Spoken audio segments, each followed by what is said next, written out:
नमस्कार दोस्तों, मैं हूं सौरभ शर्मा। आप देख रहे हैं भारत 24। आज सबसे बड़ा इन्वेस्टमेंट और मैं कहूं सबसे फेवरेट इन्वेस्टमेंट प्रॉपर्टी है, यानी रियल एस्टेट। मोदी जी ने कहा गोल्ड ना खरीदो, लेकिन सबसे बेस्ट ऑप्शन पे क्या है? Real estate. Plan B decode करेंगे, क्योंकि प्लान बी डिकोड मैं इसलिए कह रहा हूं क्योंकि अगर सबसे फेवरेट इन्वेस्टमेंट माना जा रहा है अभी, तो प्रॉपर्टी का माना जा रहा है, जो सबसे सेफेस्ट भी है। मेरे साथ कुशाल जी मौजूद हैं और तमाम सवालों के जवाब वो आपको देंगे। आपकी जो प्रॉब्लम्स है उसका सॉल्यूशंस भी आज हम कोशिश करेंगे उनसे ले। आपका बहुत बहुत स्वागत है भारत 24 में सर। धन्यवाद सौरभ जी। सबसे पहले क्योंकि जब मैंने बताया कि एक रियल एस्टेट ओनर मेरे साथ अभी आज जुड़ेंगे, तो सबने कहा सर सबसे पहले पूछेगा कि सबको छत की ज़रूरत होती है और लोगों की सैलरीज वालों को सबसे ज़्यादा ज़रूरत है, क्योंकि वो बाहर से यहाँ पे आए हैं अपनी जॉब करने। सर जिसकी 50,000 रुपये अगर सैलरी है, वो अपनी छत कैसे ले, कैसे इन्वेस्टमेंट करे? अगर आप कुछ इजी स्टेप्स में बता पाए, क्योंकि कन्फ्यूजन ज़्यादा है, दूरी ज़्यादा हो गई है, लेकिन पहुंच नहीं पा रहा है, क्योंकि उन्हें पहले ही डरा दिया जाता है कि ये इतना है, ये ऐसे है। तो अगर आप सिंपल स्टेप्स में बता पाएँ 50,000 वाला अपना घर कैसे बनाए? सौरभ जी, आपने ना बहुत अच्छा सवाल पूछा, और ये सवाल मेरे ख्याल से जितने भी लोग ये आपका शो देख रहे होंगे, क्योंकि उन सबके मन में होगा, जहन में होगा, क्योंकि हिंदुस्तान में, या हिंदुस्तान की बात करो या पूरी दुनिया की बात करिए, हर कोई इंसान चाहता है कि उसका अपना एक घर हो, उसके ऊपर अपने सर के ऊपर एक छत हो, अपनी ज़मीन हो, अपना घर हो, अपनी छत हो। हिंदुस्तान में आज मोदी जी ने बहुत सारे ऐसे इनिशिएटिव्स लिए हैं जिसमें हमारा 2030 तक का टारगेट है कि तकरीबन हम 30% लोगों को मिनिमम घर, अपना घर दे पाएँ। तो उसके लिए बहुत सारे इनिशिएटिव्स भी लिए गए। जैसे आप देखते हो कि बहुत सारी प्रधानमंत्री योजना आती हैं, अफोर्डेबल होम स्कीम्स आती हैं, और आज की डेट में उन स्कीम्स के अंदर फीमेल्स को बहुत ज़्यादा सपोर्ट किया जा रहा है। तो और एक जो 50,000 वाला जो ब्रैकेट बोला आपने, क्योंकि आज न्यूक्लियर फैमिलीज़ में हस्बैंड्स और वाइफ दोनों काम कर रहे हैं, क्योंकि because due to problem inflation और लोगों की इनकम भी बढ़ी है, तो साथ साथ खर्चे भी बढ़े हैं। तो 50,000 लाख रुपए का एक ऐसा ब्रैकेट है जिसके अंदर इंसान को, अगर आप मेट्रो सिटीज़ की बात करें, दिल्ली, मुंबई, बैंगलोर, तो वहाँ पे घर नहीं मिलता है, और अगर वो घर लेने का सोचते भी हैं तो वो डर जाते हैं, और eventually end of the day वो एक रेंटल होम्स और रेंटल प्रॉपर्टीज़ में शिफ्ट होते हैं। तो मेरा सुझाव किसी भी ऐसे इंसान जिसके पास एक 50,000 लाख रुपए का ब्रैकेट है, वो हमेशा है कि आपको अपने कंफर्टेबल जोन, जहाँ पे आपकी फैमिली है या घर है, उससे बाहर निकल के थोड़ी इन्वेस्टमेंट करनी चाहिए। आज आप देख लीजिए, चाहे जेवर एयरपोर्ट आया या मोपा एयरपोर्ट आया या पनवेल की तरफ या नागपुर की तरफ या चंडीगढ़ की तरफ इन्वेस्टमेंट्स हो रही हैं, जितने भी इंडस्ट्रियल कॉरिडोर्स बन रहे हैं, मैन्युफैक्चरिंग जोन्स बन रहे हैं, सारे टायर 2 सिटीज़ की तरफ मूव हो रहे हैं। और ये एक ऐसी जोन है, एक ऐसा एरिया है जहाँ पे लोग आज की डेट में भी अफोर्डेबल प्राइस के अंदर प्रॉपर्टी में इन्वेस्ट कर सकते हैं। बिल्कुल। तो जैसे आपने बोला, हर इंसान का सपना है कि उसका एक घर हो। बिल्कुल। तो मेरी एडवाइस किसी भी ऐसे इंसान जो अपने घर का सपना लेके चल रहा है, जो हर दिन रात ये सोचता है कि मैं अपना घर खरीद सकूं, आप भले मेट्रो सिटीज़ में रहते हैं जहाँ पे आप जॉब करते हैं, आप वहाँ पे रेंटल प्रॉपर्टी के अंदर आप अपना गुजारा करते हैं, बट जो भी आपकी इनकम है उसका तकरीबन 40 to 45% आप एक घर की EMI के ऊपर अफोर्ड कर सकते हैं, जो करना भी चाहिए।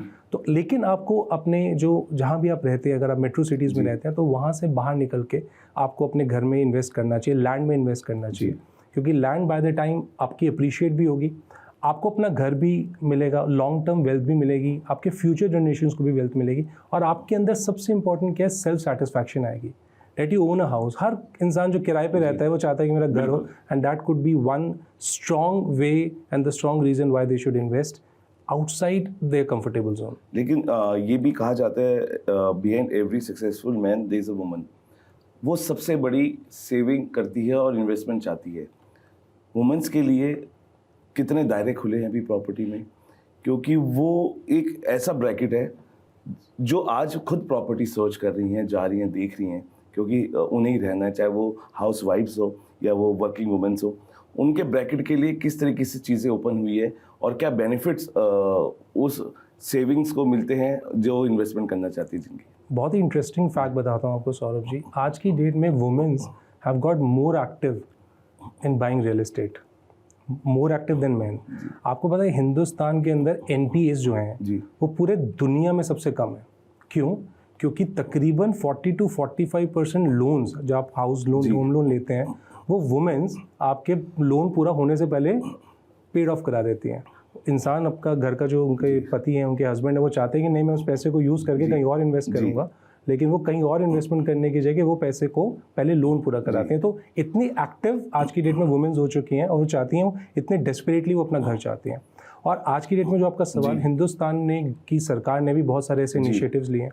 अगर आप अफोर्डेबल होम्स की स्कीम देखो तो उसमें मैंडेटरी आपको वुमेन को रखना ज़रूरी हो गया है कुछ स्कीम्स के अंदर। अगर आप घर खरीदते हो तो स्टैम्प ड्यूटी के अंदर आपको वुमेन को रिबेट मिलता है। अगर आप हाउसिंग लोन लेते हो तो उसमें आपको वुमेन के अंदर रिबेट मिलता है। तो जितने भी सारे इनिशिएटिव्स हैं ये इनिशिएटिव्स इसी दायरे के अंदर रखे गए हैं कि womens have got more active. और वुमेन्स जो है ना, जो घर चलाती हैं आपका, वो चाहती हैं कि वो जहाँ पे जो उनकी रसोई है, जहाँ पे वो अपना पूरी ज़िंदगी व्यतीत करती है, वो अपना हो, अपना घर हो। तो ये जितने भी इनिशिएटिव्स हैं इसी दायरे में लेके गए हैं, इसी दायरे को लेकर आगे बढ़े हैं कि इंसान चाहे तो अपना घर बना सकता है। उसमें वुमेन्स आज की डेट में बहुत ज़्यादा एक्टिव है। सर, आम के साथ खास लोगों को भी अभी हमने देखा है, उनका प्लान भी सबसे पहला रियल एस्टेट है। More of celebrities, more of few people जिनको हम एक खास कैटेगरी में रखते हैं, they are investing in real estate. अभी अमिताभ बच्चन सर ने अयोध्या लिया, रणवीर कपूर ने भी अयोध्या लिया। आपको क्या लगता है कि why this has become a favourite investment, और क्यों प्लान बी अब किसी की नज़र में सबसे पहले रियल एस्टेट है? आपको मैं इस सवाल का आंसर 2 पार्ट्स में देता हूँ। पहली चीज़, अयोध्या का राम मंदिर लॉन्च होने के बाद अगले 1 साल के अंदर, 1 से 1.5 साल में तकरीबन 11 करोड़ श्रद्धालु पहुँचे उस मंदिर पे दर्शन करने के लिए। आप इस 2020 से लेके 2024-25 तक जो अयोध्या, वृंदावन, खाटू श्याम जी, मतलब ऐसी लोकेशंस हैं जहाँ पे तकरीबन प्रॉपर्टी का जो अप्रिसिएशन है वो 4 टाइम्स हो चुका है। दैट मीन्स 4 ईयर्स में, 4 सालों में 4 गुना अप्रिसिएशन। तो आप इसे दुनिया की किसी भी इन्वेस्टमेंट से कंपेयर करेंगे तो शायद आप कंपेयर नहीं कर पाएंगे। तो और दूसरी चीज़ ऐसी है, चाहे आप विराट कोहली जी का नाम लीजिए, चाहे आप अदानी का नाम लीजिए, चाहे आप अंबानी का नाम लीजिए, चाहे आप बिल गेट्स का नाम लीजिए, अगर आप इनके इन्वेस्टमेंट पोर्टफोलियो को देखेंगे तो उसमें 80 to 85% of the investment portfolio is only real estate. Only real estate, because real estate एक ऐसी वेल्थ है जो सर्टेन है। एक रियल एस्टेट एक ऐसी वेल्थ है जो आपको सिर्फ आपके साथ नहीं खड़ी, आपकी फ्यूचर जनरेशन्स के लिए भी एक, आपके लिए स्टेबिलिटी भी है, और आपकी फ्यूचर जनरेशन्स के लिए it is a kind of a growth opportunity. So that is the reason why you talk about any celebrity, you talk about any youth icon, you talk about anyone who talks about investment, जिसको आप follow करते होगे, उसका investment portfolio उठा के देखेंगे, it's all real estate. और spiritual जो मार्केट है, जैसे आपने अयोध्या का नाम लिया, अयोध्या, वृंदावन, खाटू श्याम जी, ये market due to the kind of footfalls, आज की डेट में tourism has gone very wide. Tourism या तो किसी फैक्टर की वजह से, जैसे गोवा को उठा लीजिए, वहाँ पे it's a beach capital of India, या जो वृंदावन, अयोध्या, या मैं खाटू श्याम जी की बात करूँ, ये स्पिरिचुअल डेस्टिनेशंस है। People are moving to these places, और जहाँ पे वॉक-इन्स होंगे वहाँ एयरपोर्ट भी बनेगा, वहाँ रेलवे स्टेशंस भी आएंगे, वहाँ ट्रांसपोर्ट भी बनेगा, वहाँ हाईवेज भी बनेंगे, और ये सारे फैक्टर्स मिला के रियल एस्टेट की ग्रोथ को आगे बढ़ाते हैं। अच्छा, क्योंकि प्लानिंग कैसे करें? सबसे पहला स्टेप, हमारे पास पैसा है, लेकिन उसको आगे बढ़ने का एक कदम, कहते हैं ना कि अगर आप एक स्टेप दिखाओ तो बाकी स्टेप आप चढ़ते जाते हैं। लोगों के पास पैसा है लेकिन समझ नहीं है, वो कैसे अपनी समझ को लेके बाहर निकले? क्या प्रिकॉशंस भी लें? बिकॉज जैसे फिल्म इंडस्ट्री में होता है, कास्टिंग डायरेक्टर्स होते हैं, भटकाव की तरफ भी ले जाते हैं, लेकिन कुछ अच्छे भी होते हैं जो उनको सही रोल दिलवाते हैं। ऐसी रियल एस्टेट में लोगों में डर है कि कहीं मेरा जुड़ा हुआ पैसा, इतने सालों की मेहनत का, डूब ना जाए। लेकिन इसको हम कैसे डूबने से बचाएं, और कैसे हम सही चीज़ों का चयन करें? Because you have been one of the finance companies director, उसको कैसे आप चाहते कि मार्केट में कैसे लोगों पे, किन लोगों पे विश्वास किया जाए और किसके साथ आगे चढ़ा जाए ताकि वो सही जगह पे पहुंचा जाए? सबसे इम्पॉर्टेंट फैक्टर क्या है आज की डेट में? जब कोई इंसान रियल एस्टेट में इन्वेस्टमेंट के लिए सोचता है तो सबसे पहली चीज़ पता है क्या सोचता है? कि कोई ब्रोकर या कोई चैनल पार्टनर या कोई रिश्तेदार उसको प्रॉपर्टी बताता है, दिखाता है और बताता है कि ये प्रॉपर्टी 2 साल में डबल हो जाएगी, 3 साल में डबल हो जाएगी। ऐसी एस्पिरेशंस लेके ना लोग जी बिना उस प्रॉपर्टी को समझे, जी बिना उस डेवलपर को जाने, जी अपना हार्ड अर्न या पूरी ज़िंदगी की कमाई लगा देते हैं। जी और इवेंचुअली जहां आप ऐसी एक्सपेक्टेशंस लेकर जाते हो, जहाँ पे आपका पैसा साल 2 साल में डबल ट्रिपल हो जाए, वहाँ पे आपका गिरना निश्चित हो जाता है। ये आपके व्यूअर्स का बहुत बड़ा क्वेश्चन भी होगा, बिकॉज ऐसे फैक्टर्स, ऐसे लोग आपको मार्केट के अंदर मिलते हैं। मैं आपको सबसे इम्पॉर्टेंट चीज़ बताता हूँ। फर्स्ट स्टेप, अगर आप, मैं या कोई भी ऐसा इंसान जो रियल एस्टेट में अपनी इन्वेस्टमेंट के लिए सोच रहा है, सबसे पहली चीज़, आप रियलिस्टिक एक्सपेक्टेशंस के साथ किसी प्रॉपर्टी में इन्वेस्ट करिए। जी हिंदुस्तान के अंदर रियल एस्टेट को अगर मैं ग्रोथ पैटर्न में समझाऊं तो it is close to 12 to 14% per annum. आप किसी भी वेंचर कैपिटलिस्ट से मिलिए, आप कोई भी ऐसे मिलिए जो लोगों के पोर्टफोलियो 500, 800, 1000 करोड़ रुपए के लोगों के पोर्टफोलियो मैनेज करता है। आप सोचिए वो लोगों को क्या रिटर्न देता है। Average return is 8 to 10%। अगर आप उन लोगों से 20%, 15% की बात करेंगे ना, तो वो आपको अपना पैसा ही नहीं देंगे। जी I am talking about 1000 crore और 2000 करोड़। और हमारी जेब में 20 लाख है, 50 लाख है, 1 करोड़ है, और हम चाहते हैं कि हमारा पैसा 2 साल में 4 करोड़ रुपए हो जाए या डबल हो जाए। तो फर्स्ट स्टेप इज, आप कोई भी प्रॉपर्टी देख रहे हो तो फर्स्ट ऑफ ऑल, क्योंकि प्रॉपर्टी आपकी सोच से शुरू होती है। आप जो अपने दिमाग में सोचोगे वैसी ही प्रॉपर्टी को आपको देखने को मिलेंगे, वैसे ही लोग मिलेंगे आपको, और वैसे ही eventually you land up to buy that kind of property. So first and the foremost thing, अपनी एक्सपेक्टेशंस को रियल रखो। सेकंड चीज़ है, एक ट्रस्टेड डेवलपर को ढूंढो। एक ट्रस्टेड इंसान, ट्रस्टेड डेवलपर हमेशा आपको सही चीज़ें बताएगा, रियलिस्टिक अप्रिसिएशन बताएगा। कोई ऐसी साइट है जहाँ पे हम जहाँ पे हम सर्च कर पाए कि हु इज़ द बेस्ट और कौन भरोसे लायक है? Is there any site? क्योंकि बहुत सारी साइट्स होती है जहाँ पे आप देख सकते हैं कि इसका क्या इसका बैकग्राउंड क्या है, इसने कितना डिलीवर किया है, कौन अच्छा कर रहा है, ताकि वो अपने सपनों को कम से कम पूरा कर पाए, उसके सपने ना टूटे। सौरभ जी, जैसे मैं AM रियलिटी सॉल्यूशंस का पार्ट हूँ, हमने अपनी वेबसाइट पे एक ग्रोथ चार्ट बनाया है, अपनी रिपोर्ट कार्ड बनाई है। आप देखते हैं जैसे हम स्कूल जाते हैं तो ईयर एंड में आपको एक रिपोर्ट कार्ड मिलती है कि आपने पूरे साल कैसे परफॉर्म किया। लेकिन आप किसी भी रियल एस्टेट डेवलपर की वेबसाइट पे जाएं तो हर कोई सपने दिखाता है। मैं ये नहीं कह रहा कि सारे खराब है, मतलब बहुत अच्छे डेवलपर्स हैं, कुछ एवरेज हैं, कुछ बिलो एवरेज हैं, लेकिन कोई भी इंसान, जब बहुत कम डेवलपर्स अपनी रिपोर्ट कार्ड दिखाते हैं। कैसी रिपोर्ट कार्ड? कि उन्होंने अपने क्लाइंट्स को पिछले 10 सालों में या 15 सालों में क्या अप्रिसिएशन दिया है, प्रॉपर्टी में क्या, किस रेट पे लोगों ने प्रॉपर्टी खरीदी थी जो आज से 4 साल पहले खरीदी थी, और आज उसका क्या रेट है। तो आज being a part of this industry and in real estate में हमें 13 साल हो गए, हमें समझ में आ गया है कि लोगों के लिए 3 चीज़ें बहुत इंपॉर्टेंट है: ट्रस्ट, ट्रांसपेरेंसी एंड टाइम। आप किस टाइम पे इन्वेस्ट कर रहे हैं, किस पे ट्रस्ट कर रहे हैं, और वो जो ट्रस्ट है वो ट्रांसपेरेंसी से आता है। तो आज की डेट में हमने अपनी वेबसाइट पे, चाहे कोई भी प्रोडक्ट है, कोई भी हमारा प्रोजेक्ट है, चाहे वो गोवा में हो, चाहे राजस्थान में हो, चाहे उत्तराखंड में हो, चाहे दिल्ली नोएडा में हो, we have share the complete report card. उसका नाम ही रिपोर्ट कार्ड है कि what we have given to our clients in past 5 years, 6 years, 7 years, 8 years। तो आप जनरली इसे इवैल्यूएट कर सकते हो। People who have bought the property वो भी देख रहे हैं, और जो खरीदना चाहते हैं वो भी देख रहे हैं। तो अगर कोई भी डेवलपर, आप, ये तो हो गया मेरा आंसर। अब कोई भी इंसान, किसी भी डेवलपर, जरूरी नहीं मेरे पास, किसी भी डेवलपर के पास जा रहा है, ask for the report card, है ना। आप उनसे रिपोर्ट कार्ड कीजिए कि एक website can be manipulated, but आप किसी इंसान से, किसी ट्रस्टेड पार्टनर से, किसी ट्रस्टेड कंपनी के पास जाएंगे और उनसे उनकी रिपोर्ट कार्ड मांगेंगे, उस रिपोर्ट कार्ड को इवैल्यूएट करेंगे, मुझे लगता है आपको आपके बहुत सारे क्वेश्चंस के आंसर मिल जाएंगे। बहुत सारे ऐसे लोग हैं जो हिंदुस्तान वापसी करना चाहते हैं, हिंदुस्तान से बाहर हैं, लेकिन एक अच्छे प्रॉपर्टी की तलाश में हैं। उनकी वो तलाश को कैसे पूरी किया जाए, और आपके जो कंपनी है, because you are here and sitting, किस तरीके से उनको हम हिंदुस्तान वापसी कर एक अच्छा घर दे पाएँ जहाँ पे हम चाहें कि वो हिंदुस्तान के लोग हमारे हिंदुस्तान में रहे। सौरभ जी, आपने पास में देखा होगा कि बहुत सारे लोगों ने हिंदुस्तान से बाहर जाके इन्वेस्टमेंट किया। दुबई की मार्केट कुछ टाइम से 2024-25 की बात बताऊँ तो बहुत हाइप में थी।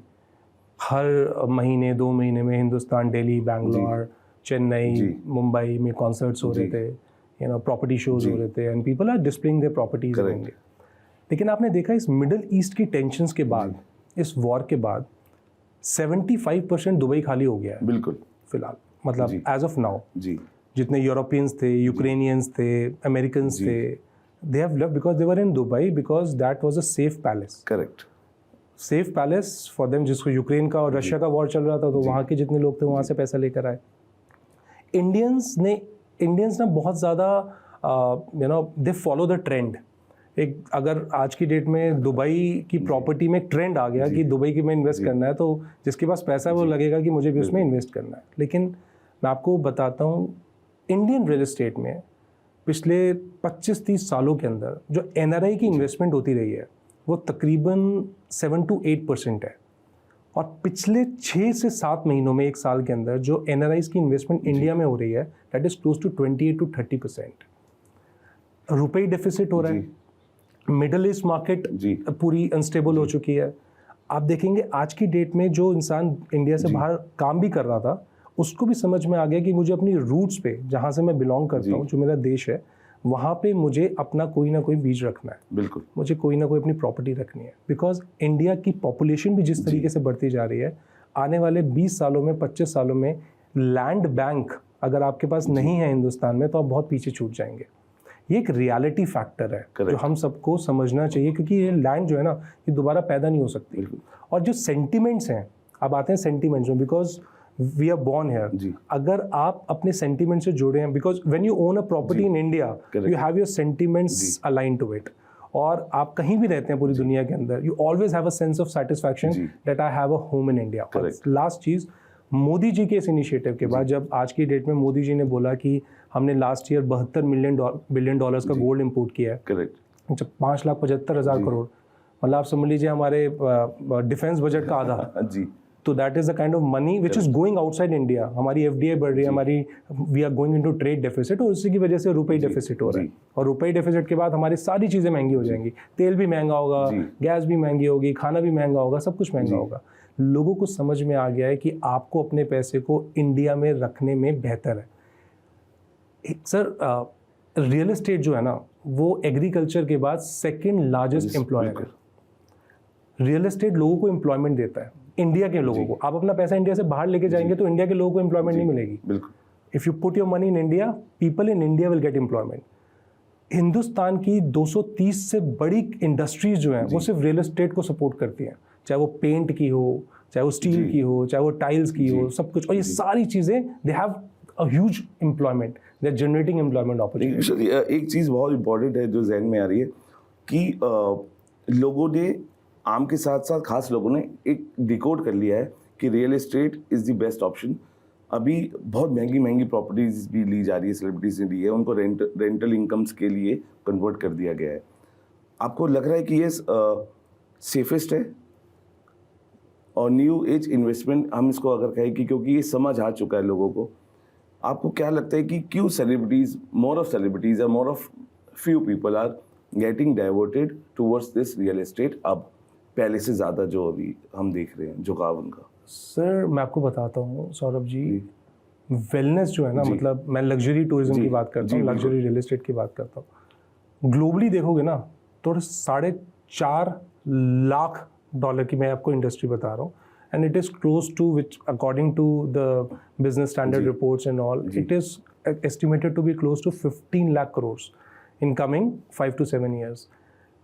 आज की डेट में ना जो लग्जरी रियल एस्टेट है, ये जो सेलिब्रिटीज़ की इन्वेस्टमेंट है, ये 2 टायर ड्रिवन इकोनॉमी है। पहली चीज़, सेंस ऑफ व्हाट यू से, सेंस ऑफ सिक्योरिटी, और सेंस ऑफ आपकी status symbol. Celebrity owning a luxury villa in Goa itself is a news. लेकिन बहुत सारे सेलिब्रिटीज रियल एस्टेट डेवलपर्स भी बन गए हैं। रियल एस्टेट आपने देखा होगा, अभी विवेक ओबरॉय, सो उन्होंने BMW बनाया। आपको पता है उनका रियल एस्टेट पोर्टफोलियो कितना आज की डेट में? मूवीज नहीं कर रहे हैं वो, 1200 करोड़ रुपए।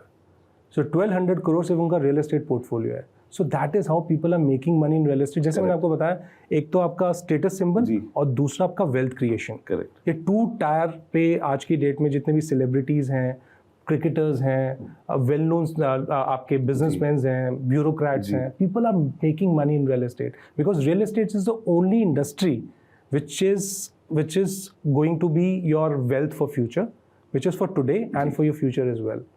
अच्छा, अब नेक्स्ट, क्योंकि प्रॉब्लम्स का सॉल्यूशन आपने बहुत सारा दिया हमारे माध्यम से और लोगों को समझ भी आया होगा, लेकिन अब जो लोग यहाँ का पैसा दुबई इन्वेस्ट कर रहे थे और जिनका हो चुका है, उनके लिए कुछ ऐसा सॉल्यूशन आपके पास है, because they want to return back, वो आए।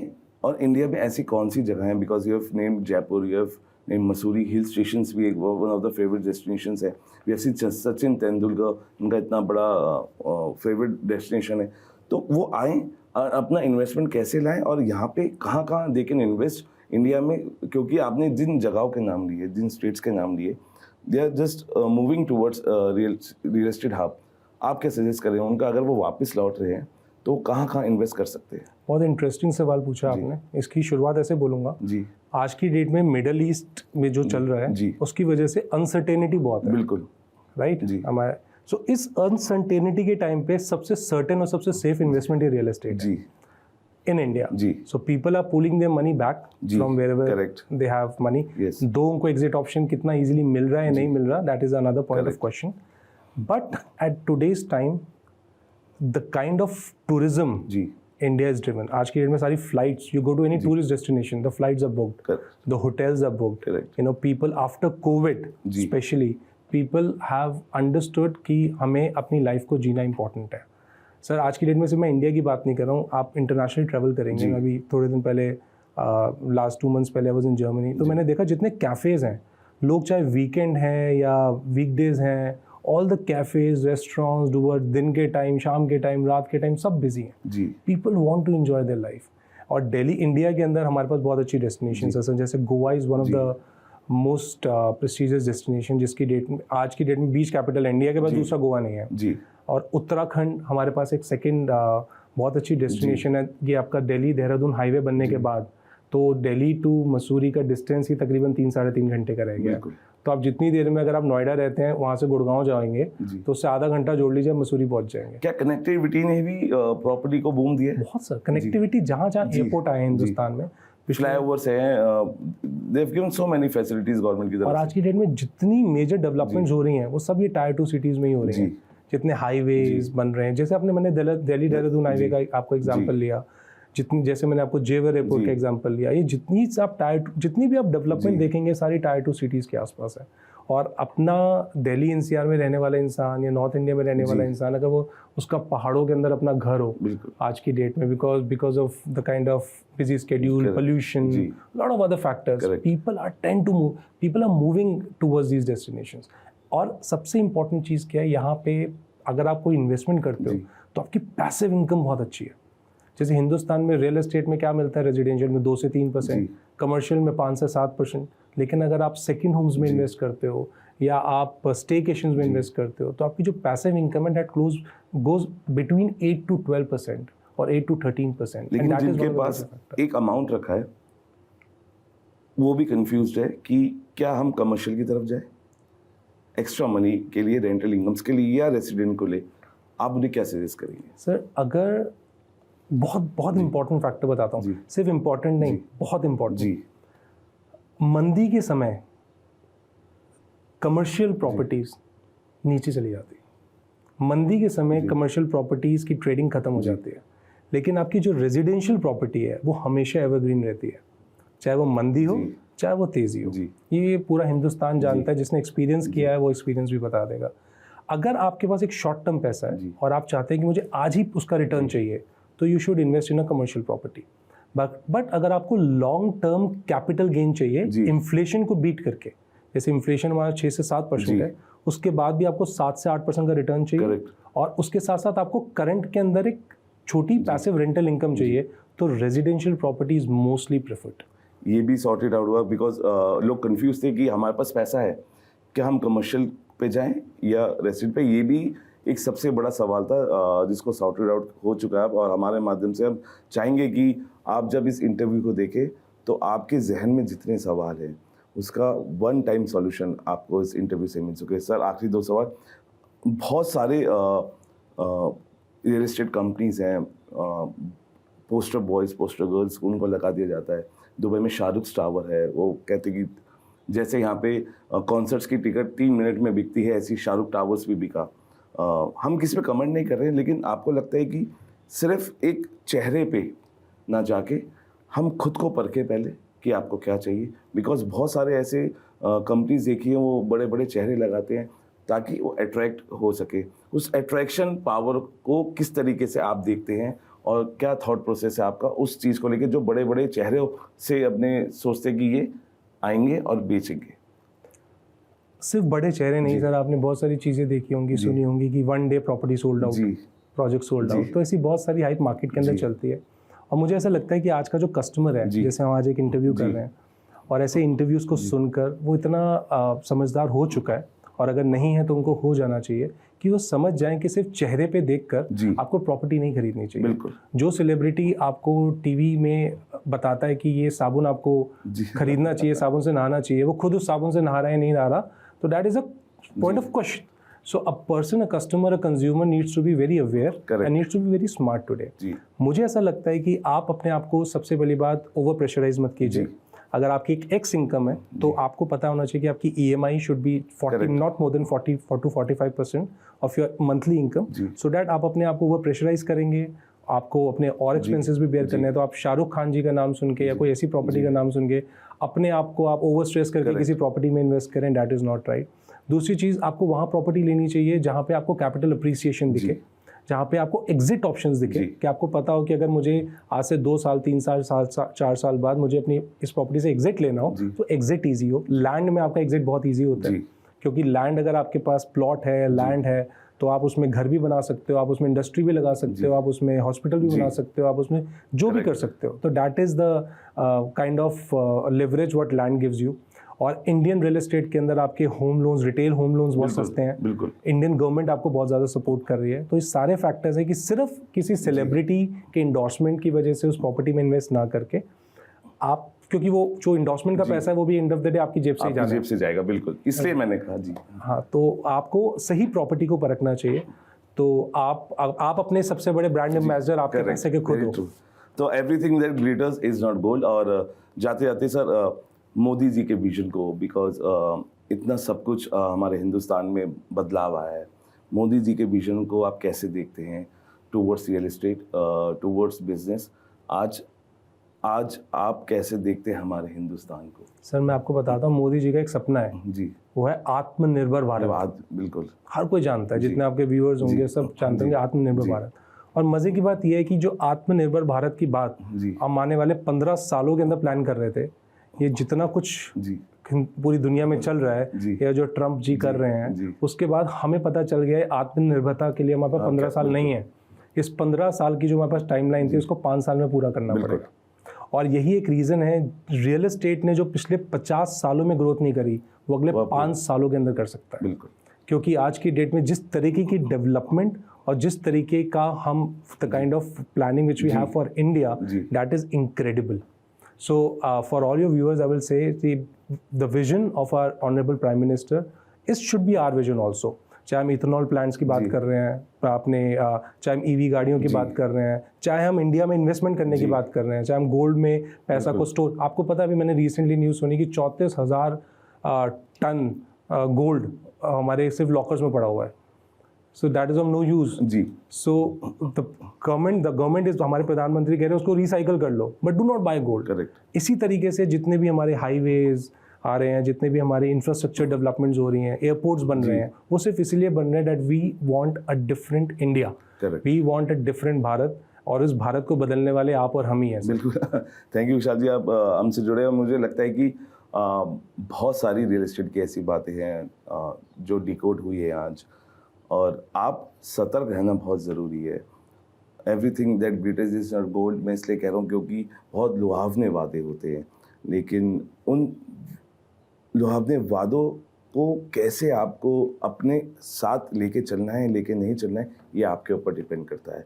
बिकॉज अगर आप खुद सतर्क है तो आप सब कुछ अपने हिसाब से कर सकते हैं। लेकिन कुशाल जी ने बहुत सारी ऐसी चीज़ें बताई। आत्मनिर्भर भारत है, बहुत इन्वेस्टमेंट हो रहा है, अगर आपके पास पैसा है तो आप कहाँ इन्वेस्टमेंट करें, और अगर आपके पास सोच है तो सोच के साथ आगे बढ़िए, क्योंकि सोच आपको बड़ा बनाएगी। जब आप बड़े बनेंगे तो रियल एस्टेट मेरे को लगता है कि बहुत बूम करेगा। Sir thank you. और सही विजन रखिए सर। लास्ट कमेंट है, विजन की एक छोटी सी परिभाषा है, vision is the ability to see the future, and if you can see the future you can be the future. वाह, देखिए यही एक्सपीरियंस होता है ना सर, और वो काउंट होता है। द वे यू हैव हमारे दर्शकों को जिस तरीके से आपने सिंपल तरीके से चीज़ों को समझने का मौका दिया, हम चाहेंगे कि हमारे ऐसे सवाल जो आज उन्होंने मुझे दिए वो ऐसे देते रहे, और फिर हम कुशाल जी को एक बार और बुलाएं और इसी तरीके से आपके जो प्रॉब्लम्स के सॉल्यूशन है हम आपको देते रहे। फिलहाल अभी के लिए इतना ही। आप बजे रहिए भारत 24 के साथ। Thank you.